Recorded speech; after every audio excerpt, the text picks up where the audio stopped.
administrasyon. Sinama ko administrasyon si speaker kasi parang siya yung president, 'di ba? Pero No. yan yung hindi kapatapatawad. Hindi natin dapat tinotolerate yan kasi ang pakikipagsabuatan sa CPP, teroristang organisasyon yan no?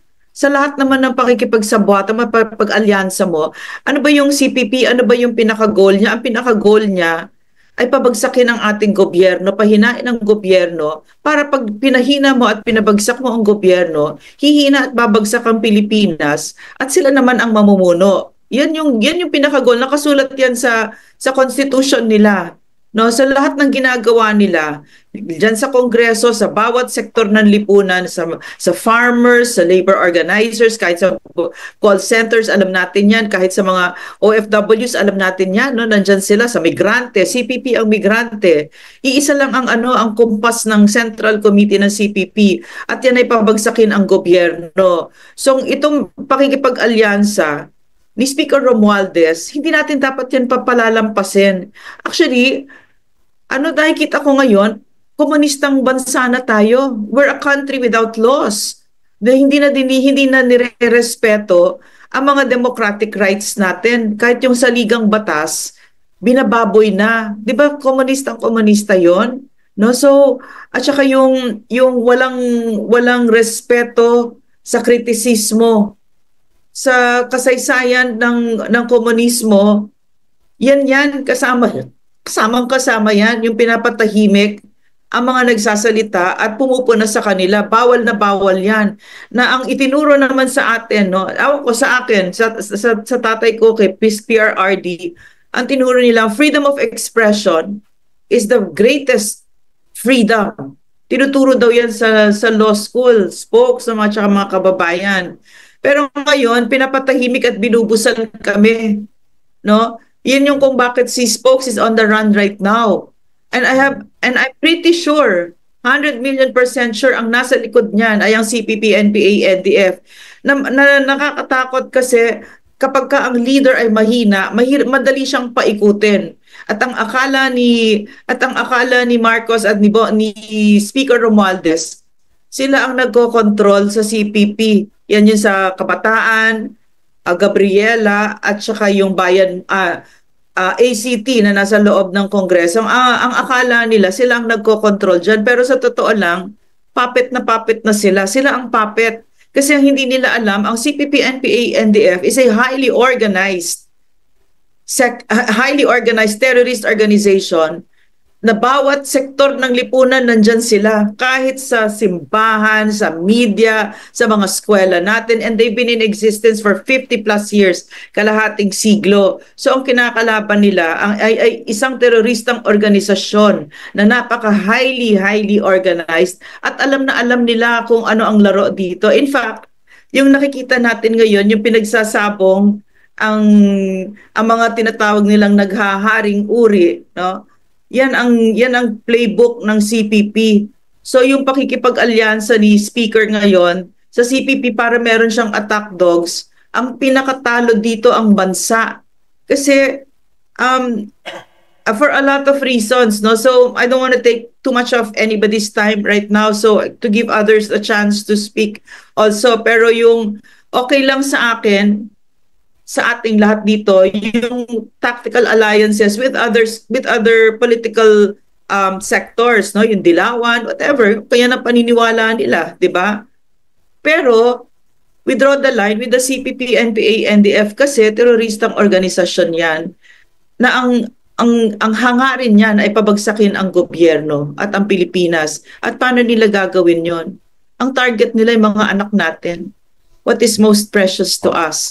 Doc Lorraine, palagi kasi nilang sinasabi na red baiting daw kapag sinabi natin na yung mga party list group sa Kongreso ay kabahagi ng CPP-NPA. Ano ba talaga ang pruweba natin kung meron na talagang itong mga tinatawag nila mga legal fronts ng mga party list groups ay kabahagi ng mas malawakang CPP-NPA-NDF? Spokes, yung pag sinasabi natin na ang Makabayan Black ay CPP, NPA, NDF, hindi ko yun opinion. Official stand yun ng gobyerno. nung panahon ni PRRD. No? So I think it's still the same because NTF-ELCAC is still the same. Nandyan pa rin at naglalabas pa rin sila ng statement na ina-identify nila si Franz Castro, si Raul Manuel, si Arlene Brosas, etc. Tsaka yung mga prente nila, Gabriela, Kabataan, ACT. No? So ano pa? So that's one ano bang NTF-ELCAC? Isang tao lang ba yan? Hindi.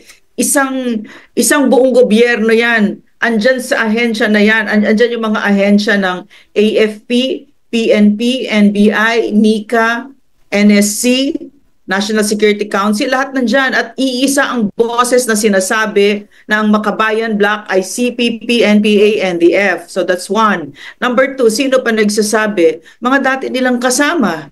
Mga former cadres. Libo-libo yan. Hindi lang si Ka Eric yan.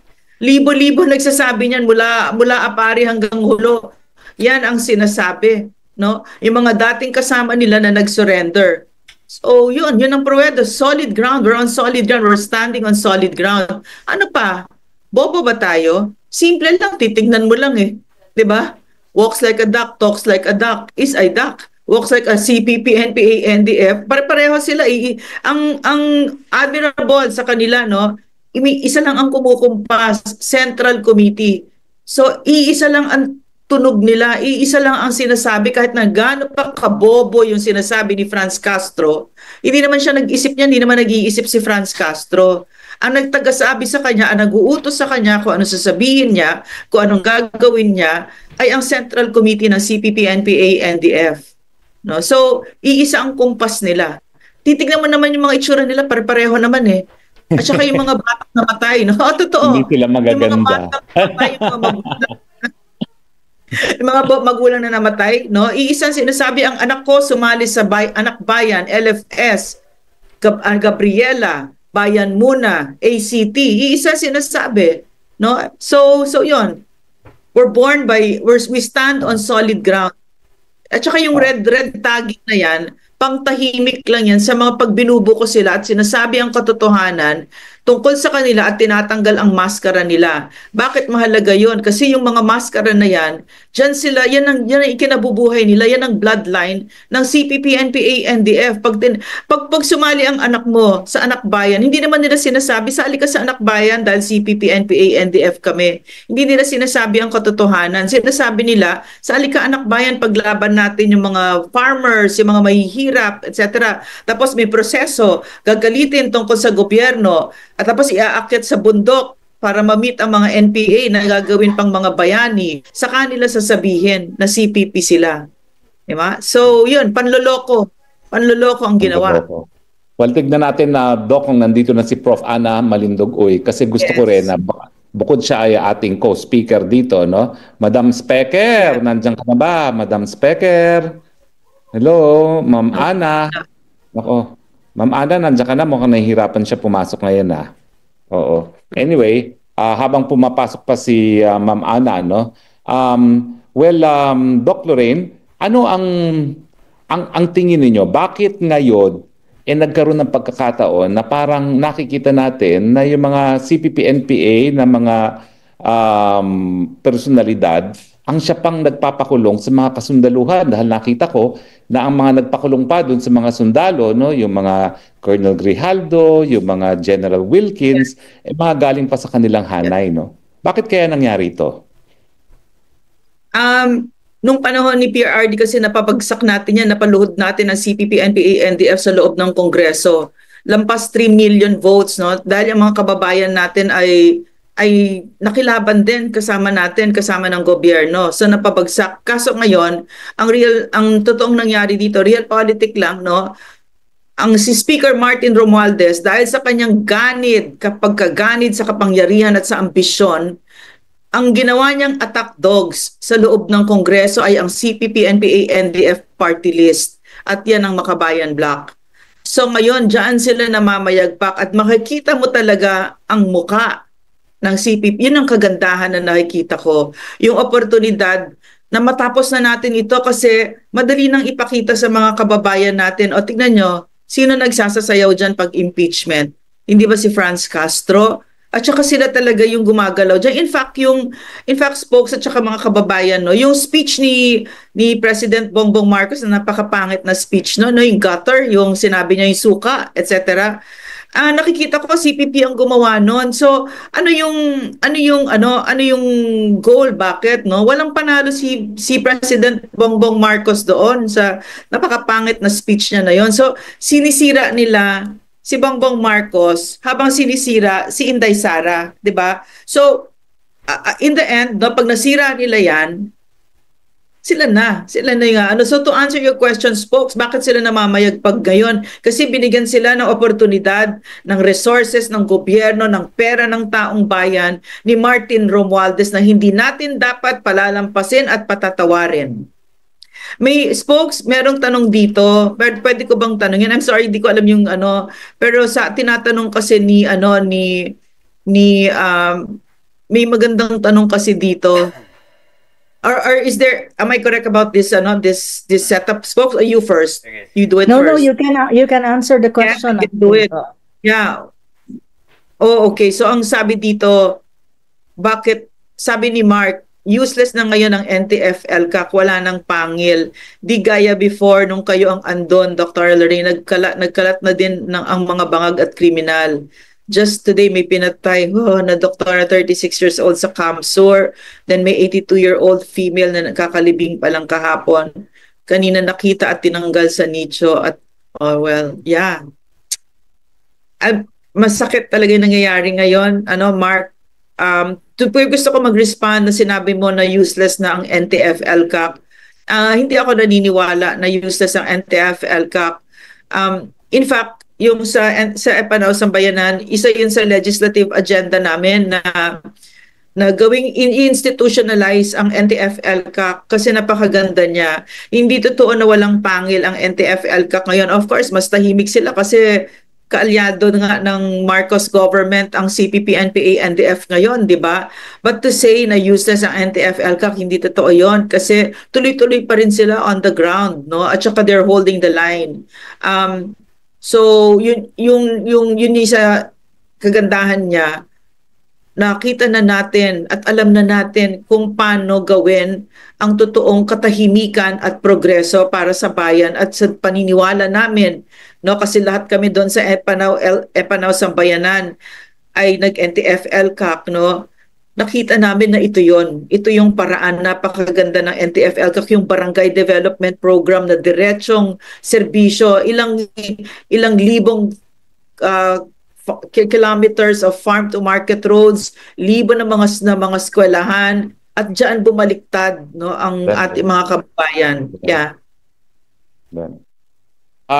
Tawagin naman natin ngayon si co-chairman Prof. Ana Malindogoy. Prof, bukod sa iyong pagbate, no, siguro bilang isang propesora, isang political scientist, bigyan mo naman kami ng konting background. Paano ba na-develop itong CPP-NPA ngayon? At bakit, ang alam ko dati, nagsimula yan, Maoist, no, sumusunod sa mga Chino. No? Pero bakit ngayon parang naiwan na sila ng China at sila ay nagiging Maoist pa rin? No? At parang sila na lang ang natitirang Maoist sa buong daigdig. Prof. Ana, siguro yung pagbati at yung kaunting kaalaman kung sa kasaysayan itong CPP-NPA. Oo, maraming salamat spokes at maraming salamat Doc Lorraine at magandang gabi sa ating mga kababayan na nanonood ngayon sa live stream natin. Ang live stream po natin paki-share, naka-live stream po tayo kay Spokes Harry Roque. And at the same time po, bigyan ko lang kayo ng parang guidance dito sa ating town hall. Kung gusto niyo pong magsalita at maglabas ng inyong saloobin, i-click niyo po yung icon na parang nakataas ang kamay na kaganito. Tapos mamaya po i-recognize namin kayo at bibigyan kayo namin ng pagkakataon makapagsalita po. So yun. At lahat naman po tayo ay magkakaroon ng pagkakataon na makapagsalita. So far, ang nasabi sa akin kanina ni Spokes Attorney Harry Roque na paano nga ba itong CPP-NPA, medyo mahabang kwentuhan yan, pero ang masasabi ko lang, yan ay actually nagsimula sa panahon ng martial law. Diyan talaga nabuo kumbaga na solidify at nabuo ang tinatawag mong the left movement of the Philippines, na kung saan nung time na yon ang nanguna dyan ay si Joe Masison at sila ang walang lumaban sa panahon ng diktatorya ni Ferdinand Marcos Jr. At fast track tayo sa 1986.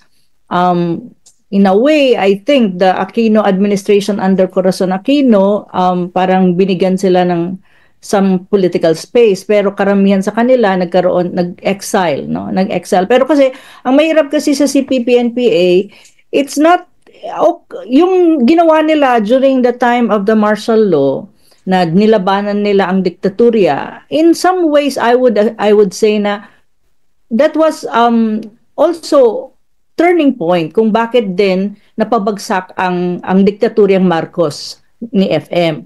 Ngunit ang mahirap kasi is yung kanilang means of kumbaga, ang kanilang ultimate objective kasi is to overthrow the legitimate government of the Philippines at palitan nila, which is sa akin hindi ko siya sinasang-ayunan as far as I'm concerned, kasi syempre nagmula din ako sa UP Diliman in many ways. Nakita ko yan kung paano yung movement even nung panahon ko sa UP, na medyo mas mas bata siguro ako sa panahon ko when it comes to the movement.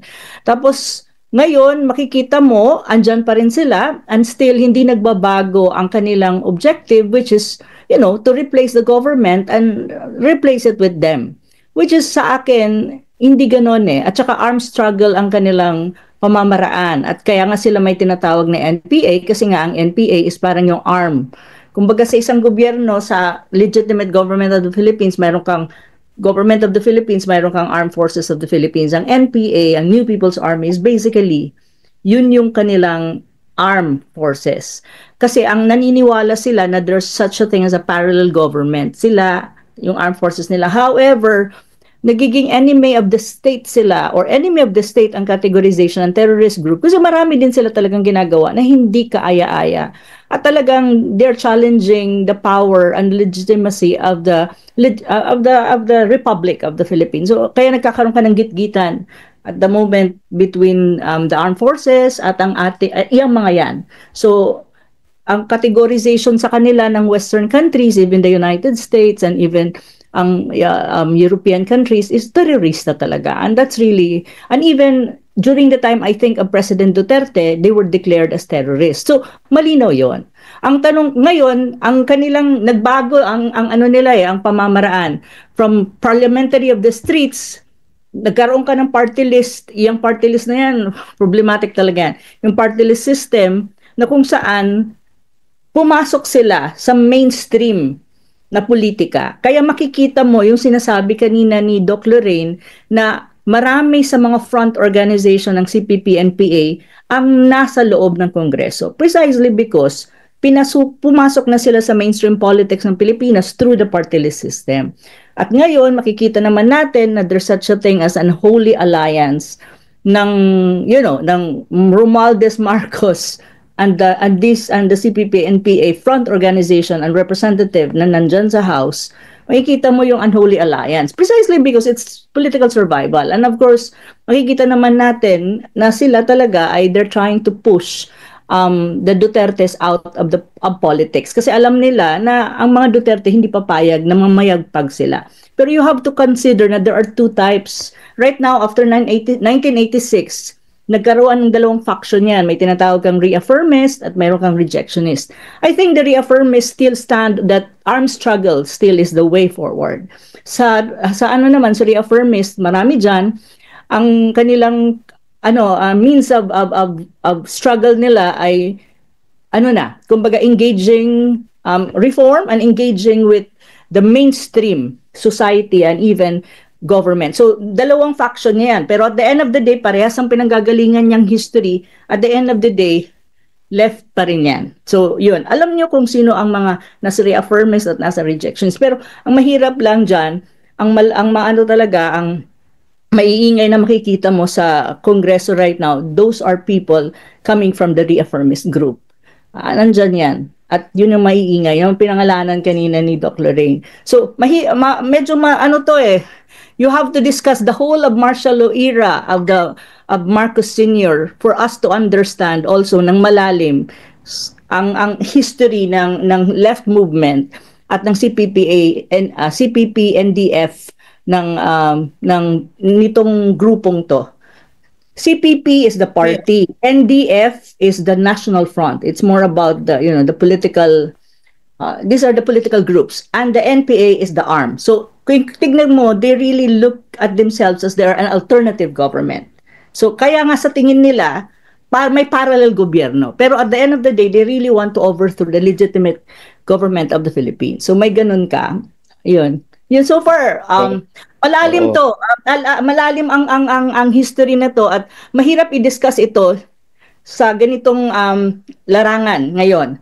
Pero siguro in the coming days we'll try to study further and discuss this further kasi gumagalaw ngayon karamihan ng front organization ay nandyan tumatakbo sa pagiging senador at sa party list. Yung party list dapat anuhin talaga yan. Dapat palitan yan or tanggalin na yan. Yan ang ginagamit na way in ng mga nasa kaliwa. Na hindi mo ma-distinct, they are already within the mainstream kasi. Medyo I don't have anything against PLS, no? Pero dapat ayusin yan, ayusin pa yan. Yeah. Anyway. Well, maraming salamat. Ana Malindogoy, no? Yes, alam ko may dadagdagan si Doc Lorraine, pero ito po ay isang town hall ngayon. So lahat po kayo ay mabibigyan ng panahon para marinig ang inyong mga saloobin. Si Wado, kayo po ang susunod kong tatawagin. Pero may dadagdag lang po si Doc Lorraine doon sa maikling kasaysayan ay binigay ni Prof. Ana doon sa kasaysayan nga ng CPP-NPA. No? Yes, Doc Lorraine. Ano lang, kasi ang gusto ko lang idagdag maikli lang, no. Ang okay lang, Dr. Lorraine. Ang kanilang armas lahat, kahit ang salita, no, kahit ang mga bigkas natin, mga words natin, no. So hindi talaga sila leftist lang. Kasi in reality mas left pa ako kaysa right. Pero hindi leftist kundi terrorist. That's the real word for them. Hindi natin problema na leftist sila kasi we're a democracy. So tinatanggap natin bawat kahit maniwala sila na komunista, okay lang yan. Kaso sila, ang pamamaraan nila ay violent overthrow of government, at ang nire-recruit nila, deceptive recruitment, ay ang mga anak natin. Doon, hindi na natin maibilang kung ilan ang mga anak natin namatay, mga indigenous peoples, kaya nga nabuhay ang NTF-ELCAC, napanganak ang NTF-ELCAC. Nung nalaman ni PRRD na something like 7-90% ng NPAs ay mga kapatid nating katutubo. So nakita niya yung exploitation, yung pinagagamit lang sila at pinagluloko. Puro panloloko ang ginagawa nito. Katulad ng ginagawa nila. Nagpapanggap sila na legislator sila, pero actually mga urban operatives ng CPP, NPA, NDF, at hindi nila inaamin. No, hindi nila inaamin. Iboto ninyo kami ACT kasi ako ay teacher, sabi ni di ba, ni Franz Castro. Hindi siya teacher, Franz Castro, hindi ka teacher. Urban operative ka ng CPP, NPA, NDF at kaya ka nandyan sa Kongreso para isulong ang goal ng CPP, NPA, NDF na pabagsakin ang gobyerno mula sa loob ng gobyerno. So hindi naman sila nagsasabi ng totoo, puro panloloko. Okay. Well, alam na natin ang anyo ng CPP-NPA, no? Gumagamit silang ng dahas. At kaya naman tayo lahat kasuklam-suklam sa atin ng teroristang CPP-NPA kasi sa isang demokrasya hindi naman dapat gumagamit ng dahas para pagbabago. Kaya nga meron tayong kalayaan ng malayang pananalita, no? Kaya meron tayong demokrasya, kaya may halalan, kaya may party list, kaya may kongreso, no? Pero ang tanong ko, bakit ngayon nagsasabuatan ang Tambaluslos, ang Marcos laban sa mga Duterte? At bakit man pumayag itong mga Marcos at mga Tambaluslos na makipagsanib puwersa sa mga pulahan kasama ng mga dilawan?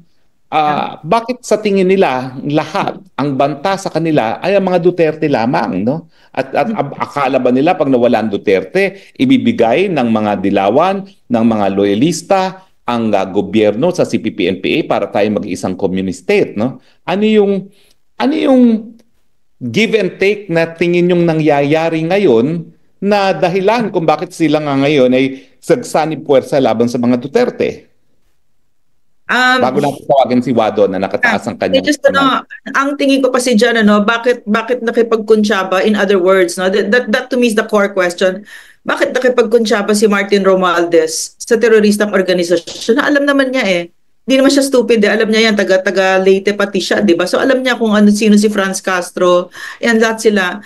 Ang sagot ko lang talaga dyan, wala talagang totoong pagmamahal sa bayan. Meron dyan siguro pagka-ignorante, pero hindi na kasi excuse yan, hindi na dahilan yan. Kasi post-LCAC period na alam na ng mga tao dyan, lahat sa Kongreso, kung sino yung kaharap nila. Spokes, may tatanong ako sa'yo.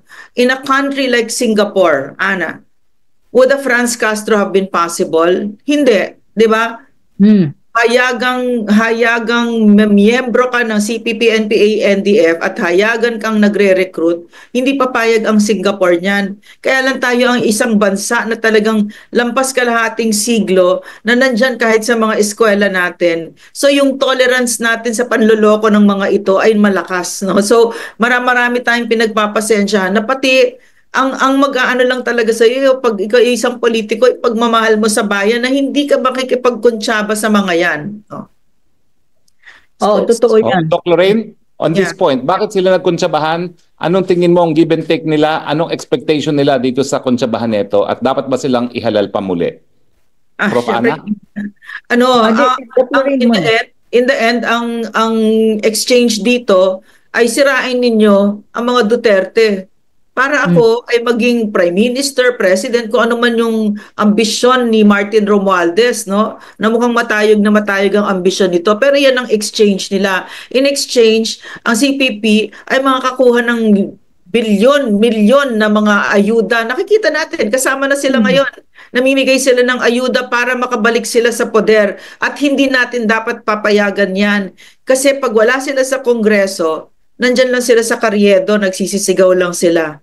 Pero kapag sila ay nasa loob ng Kongreso or Senado, hawak nila ang kapangyarihan na napakalaki na ginamit nila lampas 2 dekada na pinagsasaktan nila yung ating mga kababayan na nasa kanayunan, na kahit yung mga kasundaluhan natin, ilan na ang namatay dyan. Kakagaling ko lang sa PMA homecoming. I was listening to stories of heroism. Iiyak ka talaga.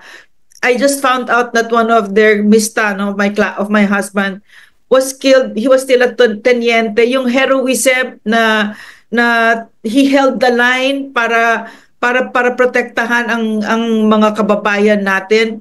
He was only 20 plus lang siya nung namatay siya. At paulit-ulit na lang ito. No?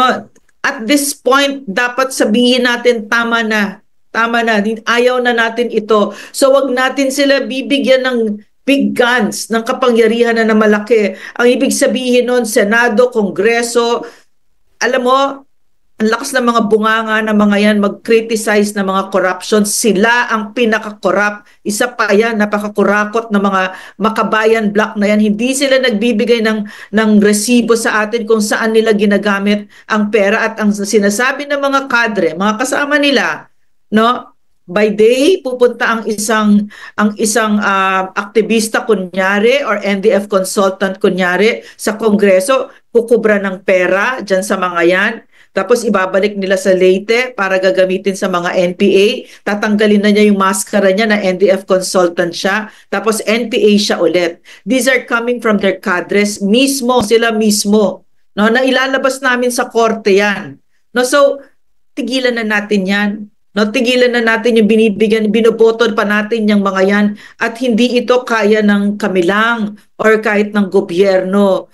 Hindi natin kailangan protektahan natin ang ating gobyerno. Ang gobyerno ay hindi si Marcos, hindi si Romualdez. Tayo ang gobyerno. Kailangan protektahan natin ang mga institusyon natin na pinapasok ng mga teroristang ito. Huwag na natin silang iboto kasi ang masasaktan dito ay ang mga anak natin. Hanggang ngayon, tuloy-tuloy ang pagre-recruit. Habang pinagsasabong nila ang Marcos Duterte, si Franz Castro, Arlene Brosas pumupunta sa BJMP, kasama dyan si Adalberto Silva, top NPA leader, at saka si Vic Ladlad na Central Committee, at dinadala ang mga kabataan, mga anak natin sa PUP. at nagti-teach in dyan para ma-recruit sila. So tahimik sila gumalaw pero tuloy-tuloy na ang target ay ang mga anak natin. So ayoko na ito, I'm in my 60s, ayokong mamatay na nandyan pa sila na ang apo ko pa mare-recruit nila or ang salinlahing Pilipino. Ngayon, gawin na natin ngayon habang tayo ang nandito.